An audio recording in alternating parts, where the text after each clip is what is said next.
welcome back to my channel. Today's video is going to be how I budget my paycheck in order to prioritize paying off my $20,000 of debt. If you're new here, my name is Allison. I work full-time in healthcare, but I also post a lot of content about my personal finances as well as debt payoff journey and just lifestyle content. So if any of that is interesting to you, feel free to like and subscribe, follow along for more videos like this.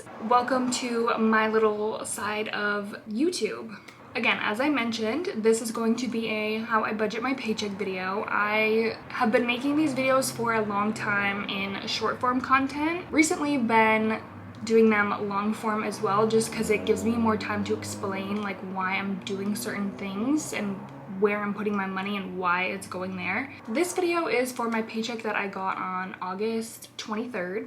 A little background about me. As I mentioned, I work in healthcare, so I am an hourly employee, so my take-home pay varies just slightly. Generally, I know what I'm going to be making take-home. I also get paid bi-weekly, so this paycheck is for 2 weeks. And I try to do a $0 budget. I think that's what it is, where every dollar kind of has a purpose so that I'm not tempted to overspend or spend money that could be useful elsewhere. Anyway, with that being said, let's get into the nitty-gritty and the numbers of this paycheck breakdown. My actual take-home pay for this pay period was $2,287, and then I also had $46 left from my last paycheck, and that kind of rolls into this paycheck, and I use that number to budget the rest of my expenses for the next 2 weeks. And you'll see at the end, I usually leave myself with a certain amount of money for the next 2 weeks. And that's how I have like rollover money, you know, money that I didn't spend on gas or coffee or anything else during those 2 weeks will get rolled over, so then I can use it to potentially pay off more debt, etc. That leaves me with my overall number at $2,333. So then I use that to go through and budget for the rest of my expenses. I also want to mention I've made a few changes recently from this paycheck versus the last few, because I've made every paycheck I make a video like this. They're all pretty similar, but I have made a couple changes to this one in order to prioritize really trying to pay off my debt faster. So I will share with you what those are and why I'm doing that and what my thought process was when making these changes. First thing I'll always save for is my rent, because that is a fixed expense. I have to pay that every month. As I mentioned in all my videos, I split it between the two paychecks for August to pay September 1st rent. So this is my second paycheck in August, so I save $450 from this paycheck. That way I always know that I have the rent for the first of the month. I like to split it up so that I'm not paying my full rent from one paycheck. I don't know, it just makes me feel better.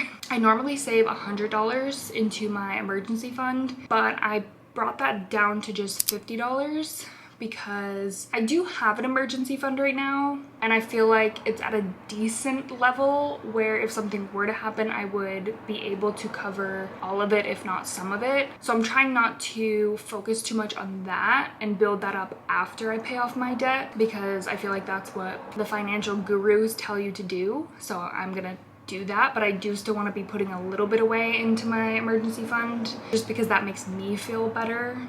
So even just $50 into that account makes me feel better in case something does come up, or even something small that I might need. That's why I decreased that number so that I can then put that $50 that I would have been putting in there towards one of my other debts at this time. Only putting $50 into my savings as of right now. And then the next thing I do is put $100 into our joint savings account for our house fund. We are currently trying to save to buy a house next year, and it's looking pretty good for us, actually. This is like our next big goal that we are really striving for. And again, I always say this, I truly think it's totally okay to be saving for these big life events while also paying off debt, because you have to still live, you know what I mean? Like, yes, I have a little bit of credit card debt. I think that it's really important to still be saving for a house at this time, because we want to get a house next year. And just the current situation that I'm in, where one of my credit cards is at 0% interest, it makes sense to be saving while I'm also paying this card off and have a plan to have it paid off by the end of this year. I'm just sharing what works for me and like being real and raw with everyone. Like, this is what I'm doing. I'm not saying you need to do this. I'm not saying everyone needs to do this. I just like posting these videos because finances are so different for every person, and that's what makes them personal finances. I don't really think there's a right or wrong way to do certain things. I just want it to be out there that it's okay to be doing things on your terms and not necessarily the way that people think you should be doing it or want you to be doing it. Just my 2 cents in this. People are gonna have opinions about what you do with your money and what you don't do with your money, so just do what you want to do with it anyway. Okay, moving on. The next change that I made was to slightly put on hold contributing to my Roth IRA, which is an individual retirement account, because again, I was only putting $50 into this account so that I could get some interest on my investments. And like, you know, everyone says to invest while you're young, which is very true. That's how you get the most out of your money and most compound interest. I looked at the numbers, and to put this on hold for the next few months is really only gonna put me back a couple $100s, but it's gonna help me pay off my debt faster. So I thought, you know what, again, let's just put this on pause for a minute, couple months, couple paychecks, and then I can put even more into it after I have my debt paid off and just feel that relief of having that card paid off. So that's why I'm doing that. So then if I took the $50 from the savings and the $50 from the Roth IRA, that's $100 extra a month. Well,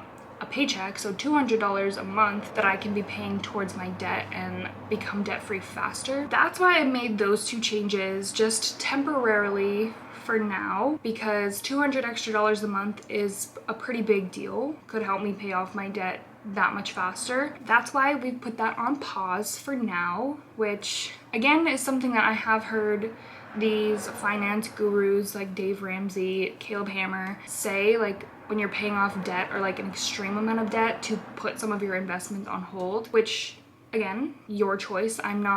I didn't change any of my contributions to like my 401k or anything because I don't think that's necessary right now at this level of where I'm at. But I do think holding off on my Roth IRA contributions for just, 3 months is definitely doable. So that's why I've made that decision. The next thing is I put $125 into our grocery account. We both put money into that account every paycheck, and that just obviously covers groceries, paper goods, anything for the house that we need. Sometimes it even includes deodorant, toothpaste, those kinds of things, just general things for around the house. And it's been working really good for us.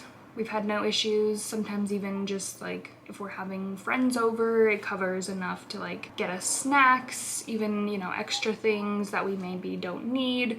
But it's nice having like that money just separate for that, and we're not worrying about it. Then the next thing I always do is take a look at my subscriptions that will come out during the next 2 weeks and budget accordingly for those. So my subscriptions come to $38.96. And that includes my CapCut Pro subscription, which is $9.99. Also my Amazon Prime, which came to $15.89. Spotify, I still have the student discount, which is $5.99, and then Hulu is $7.99. Really hate subscriptions, honestly. I hate subscription fees, but it is what it is. I've cut them down significantly at the beginning of the year, and then I just did another little purge of subscriptions like 2 months ago and cut out another good chunk of subscriptions. So I feel very good about where I'm at with my subscriptions. It just, they really bother me sometimes. And the next thing I budget for is my 2 cats. Pretty much, I don't really budget anything except for their food and cat litter. I do eventually want to have like a sinking fund for pet expenses, like if they need to go to the vet or have any kind of emergency situation. I know pets can be expensive, so I do want to eventually have a sinking fund for that. That way I can keep that at like maybe $500, and if anything comes up, at least that will cover a good chunk of it. But sinking funds are on my next, that's next year's focus, because this year's focus is the debt payoff. So next year is definitely focusing on savings and sinking funds. That way we have money for any kind of emergency or just any planned things, because your sinking funds can be, you know, pets, car, vacation, anything like that. So like just having that money set aside specifically for certain things I think will be helpful for like my brain and how I go about my spending. But anyway, for now, I really only budget for their cat food and cat litter, and I did have to buy cat litter during these 2 weeks, and that comes to $31.46. Okay, next, this is my last change that I made from my usual paycheck breakdown, because somebody commented on one of my videos, and I did know this, it just like, I feel like at the time it didn't make sense for me to do this because I was still just trying to figure out my budget. But what I'm going to be doing now is splitting up my car payment into two, because in the grand scheme that is going to save me interest, because interest on that loan accrues daily. So then if I'm paying every 2 weeks, you get less interest accrued after you make that first payment. There'll be less interest between the two, versus like the total would be higher for 4 weeks versus 2 weeks. I don't know. It makes sense in my brain. That was really hard to explain, but if you do your research on it, it actually does make sense to split your payment. And then my second payment, I also end up putting about $70 extra towards my payment, because my payment's $332, but I just pretend that my payment is $400, so that one, I'm paying it off faster anyway, two, I'm putting extra towards the principal. So I split it up 200 and 200, and then the second payment, I can specifically say put that extra $70 towards the principal, which again will help me save interest in the long run, so I can pay that loan off faster. So, long story short, I'm putting $200 towards my car loan from this paycheck, and then I'll do the same my next paycheck, and that will cover my car payment plus a little extra. I do also have to pay my car insurance during this paycheck, which that's kind of why I used to split them up, was because I had to pay my car insurance and also the car payment, which like if I had to pay the $332 plus $170, that would be just like a lot, I felt. So usually I broke it up, but honestly doing the 200 and 200 is making a lot of sense for me and kind of splits up some of my expenses a little bit more, which kind of works out. So car insurance is $169.44, which is very expensive, but I tried looking elsewhere and it really had no better options because some of the coverage wasn't the same. I do drive a lot for work, so that plays a huge part in why mine is so much more expensive. I think the state that I live in, there's a lot of factors. My car's new. I don't have a lot of like, you know, accidents or anything like that, but I think just a lot of factors come into play, and I want certain coverage because I drive so much. So I know that it's expensive, but I do think it's worth it. And I've already had to use my insurance once. It was worth it. So that's my 2 cents on car insurance. Next, I am going to budget for my nails.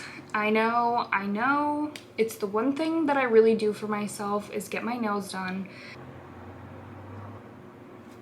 I do get my nails done. I get structured gel, so it does last me 3 to 4 weeks. So I don't get them done super often. I don't get them done every 2 weeks, but it is expensive and I go to a nail tech, so it does probably end up being about the same as if I did get like my nails done every 2 weeks. But anyway, long story short, I do like getting my nails done. So that is an expense that I'm willing to maintain during this, even though I know I should cut it out probably. But again, personal finances are just that. They are personal. Do what works for you. Do what makes you happy. Because also the other part of this is like what I always tell myself, life is so short. I see it every day at work. I work with cancer patients. Life is too short to be like absolutely miserable. Like you have to do things that you enjoy and like bring you happiness and make you feel good. So if that's getting your nails done, then so be it. I budget $80 for my nails, and that includes tip, because again, I do go to a nail tech, and if she does any designs, that's extra. So I think this is a little more than what I would pay, but I like to budget just a little bit extra in case. So this may not be $80, it might be $70, it might be $60, but I like to have at least a little bit extra budgeted just in case. And then lastly, the big kahuna, I'm putting $700 towards my credit cards, which again, this always hurts, but I know that it's my own fault, first of all. And it just is like a nice reminder that once you're out of this credit card debt, just imagine like what you can be doing with that money. That's what I like to keep telling myself. Yes, it sucks right now, but I'm very grateful to be in a place where I have that amount left after all of my bills to put towards my credit card, and I'm not snowballing and getting in even more debt because I can't afford things. Like, I know I'm in a very lucky position to be able to be chipping away at my debt that much faster. And again, I got myself into this situation, so who knows, I may not be in the position to be able to be making these payments forever. You never know what can happen. So the fact that I can make it now and set myself up and be in a more financially stable position for my future is great. You know, I'm very lucky to be in that position. So that's what I have to say about that. But I did split it up between 2 cards because I do have balance on one card and then balance transfer card. So I did 300 on one and 400 on the other. I will have the one paid off probably next month, and then I'll just throw everything at the one, hopefully be paid off by mid-November is the plan, based on my calculations for my next few paychecks. So that is all of my expenses for this paycheck. So if you add all of that up, it comes to $1,944. And then what I'll do is subtract that from that first number I mentioned, the $2,333, which was my like income and leftover money from last paycheck. That leaves me with $389 for the next 2 weeks. And I know that sounds like a lot, but it's really not, because that includes my gas money. And as I mentioned, I do drive a lot for work.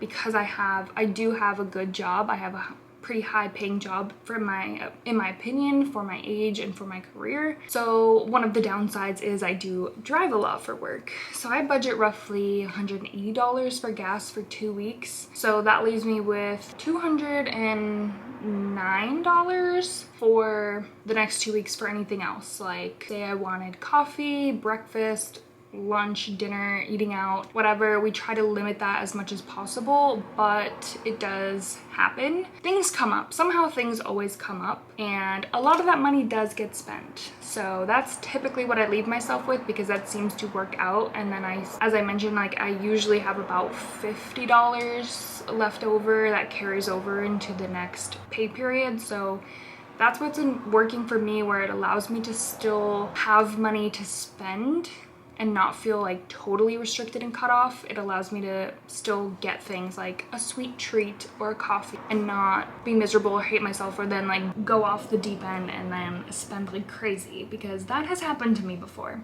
That is how I budget my paycheck. I hope that was interesting or helpful, or you thought that that was crazy. I don't know, but thank you so much for watching if you made it this far. I hope you guys enjoyed, and I'll see you in the next video.